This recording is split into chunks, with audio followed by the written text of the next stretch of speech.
She's defective. She's a defective person. And we don't need another defective person as president of the United States. We just had that.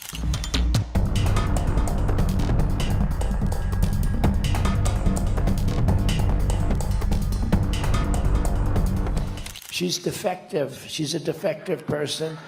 And we don't need another defective person as president of the United States. We just had that. I think if she were a Democrat, it would have been, it's much easier to be a Democrat, let me put it that way. Apparently you don't have to take any interviews. That's right. You don't have to do anything. We saw that the other night. And you won't see too many more interviews. And I have a debate coming up with this one.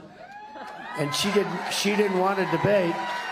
She didn't want to debate. They were not happy about it, but they got the network that they wanted. This network is the worst of all. What's happening to our country is being poisoned, and your schools and your children are suffering greatly because they're going into the classrooms, they're taking the seats, and they don't even speak English. It's crazy.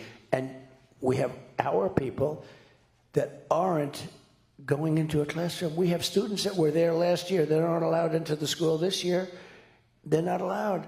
It's crazy. We have our veterans sleeping on the streets, and we have illegal immigrants coming into our country living in luxury hotels above where the veterans are. Your kid goes to school and comes home a few days later with an operation.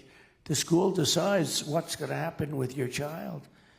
And you know, many of these childs 15 years later say, what the hell happened? Who did this to me? All of the things we're talking about, no men and women sports, no gender operation. I mean, there's these operations, it's crazy.